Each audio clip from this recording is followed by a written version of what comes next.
Hello friends, कैसे हैं सभी। आज मैं आपके लिए लेके आया हूँ vertically opposite angle. Vertically opposite angle को शॉर्ट में लिखते हैं V.O.A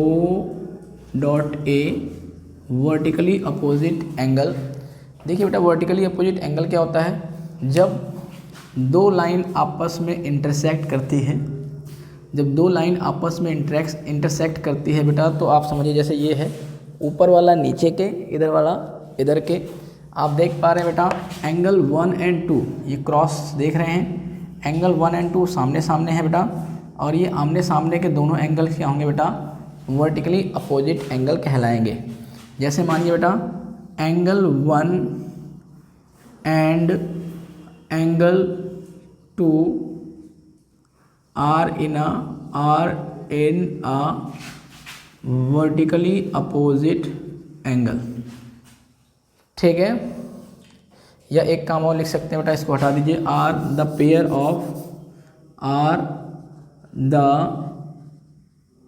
pair of vertically opposite angle. और कौन सा बेटा? एंगल 4 एंड 3 आप लिख सकते हैं। एंगल 4 और 3 आमने सामने है बेटा। Angle 4 and angle 3 are the pair of vertically opposite angle. और एंगल्स जो वर्टिकली अपोजिट होते हैं बेटा, वो क्या होते हैं? इक्वल होते हैं। यानी कि angles the pair of vertically opposite angles are equal. आप लिख सकते हैं, क्या लिखेंगे बेटा? स्टार लगा लीजिए, रेड पेन से लिखते हैं बेटा। Angles the pair of vertically opposite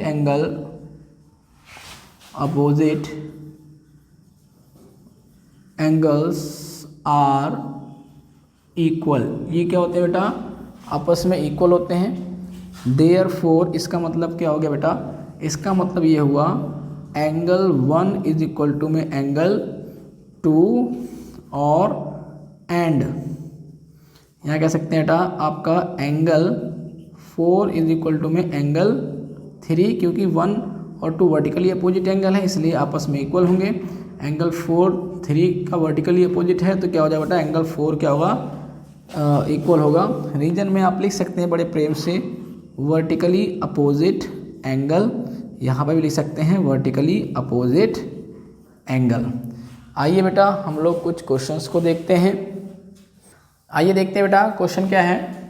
find the values of the angles x y z in the following. ये बेटा यहाँ पर आपका डायग्राम दिया गया है, इसमें वाई एक्स जेड निकालना है। आइए देखते हैं कैसे निकलता है बेटा। आप देख पा रहे हैं बेटा कि यहाँ पर 105 डिग्री जो है वो एक्स एंगल के क्या है बेटा? इक्वल है। क्यों इक्वल है? ये वर्टिकली अपोजिट है। देखिए बेटा, ये से क्रॉस कर रही है लाइन, क्रॉस करने के बाद ये 105 इसके आमने सामने हैं, और y और z के क्या है बेटा? आमने सामने क्या है? ये दोनों आपस में इक्वल हैं, और ये दोनों आपस में इक्वल हैं। पहले हम देखते हैं बेटा, आप देख पा रहे होंगे एंगल AO सॉरी बेटा, जरा इसको समझते हैं एक बार और, थोड़ा सा यहाँ देखते हैं, इसको समझो। जो एंगल हमें निकालना होता है उसको पहले लिखते हैं। जैसे 105 के इक्वल x है, तो x पहले लिखते हैं बेटा।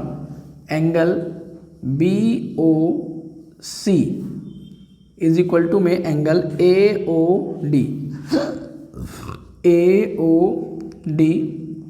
क्यों इक्वल है बेटा? Vertically opposite angle. और उसके बाद बेटा ये आपका ये क्या है बेटा? BOC क्या है? BOC है x इज इक्वल टू में AOD क्या है बेटा? AOD है 105 डिग्री, यानी कि हमारा x की वैल्यू निकल आई है 105 डिग्री। आप देख पा रहे हैं बेटा, ये जो y है, देखिए बेटा 105 के y क्या है बेटा? लीनियर पेयर में है। एक ही लाइन में y एंगल बना हुआ है 105 बना हुआ है लीनियर पेयर में, और लीनियर पेयर एंगल का सम क्या होता है 180 डिग्री होता है। यानी मैं लिख सकता हूँ angle A O B plus angle A O D, angle A O D, देखिए बेटा A O D is equal to में 180 डिग्री। ये हो जाएगा बेटा लीनियर पेयर, क्योंकि लीनियर पेयर के एंगल क्या सम क्या होता है 180 डिग्री होता है। ए ओ डी क्या है बेटा, सॉरी ए ओ बी क्या है y प्लस ए ओ डी में क्या है बेटा 105 डिग्री इज इक्वल टू में 180 degree. y is equal to में उसको उधर ले जाएंगे 180 डिग्री माइनस का 105 डिग्री, 5 को पोलियो हो गया है, टेढ़ा मेढ़ा हो गया। देखते हैं y इज इक्वल टू कितना हो जाएगा बेटा 75 डिग्री, हमारा y भी निकल आया। लेकिन आप देख पा रहे हैं y क्या है बेटा z के वर्टिकली अपोजिट है, तो हमको z चाहिए तो z पहले लिख लेते हैं। देखिए बेटा यहाँ पर हम लोग z निकालते हैं, यहाँ क्या हो जाएगा y है, ज़रा हम इसको थोड़ा इधर ले लेते हैं। देखिए बेटा एंगल z का नाम क्या है DOC, angle DOC is equal to में एंगल AOB, AOB क्यों इक्वल है बेटा वर्टिकली अपोजिट एंगल, और DOC क्या है बेटा आपका z है इज इक्वल टू में AOB जो कि क्या है बेटा y है, और y निकला कहाँ है, y की वैल्यू क्या है बेटा 75 डिग्री, यानी कि आपका z भी निकल गया है। इसी प्रकार से वर्टिकली अपोजिट एंगल्स के क्वेश्चन होते हैं। सभी बच्चे जो नए हैं मेरे चैनल को सब्सक्राइब जरूर करें, बेल आइकन को दबाएं ताकि नेक्स्ट वीडियो आप तक जल्द से जल्द पहुंच सके। चैनल को सब्सक्राइब, चैनल को शेयर एंड लाइक कर दें। धन्यवाद।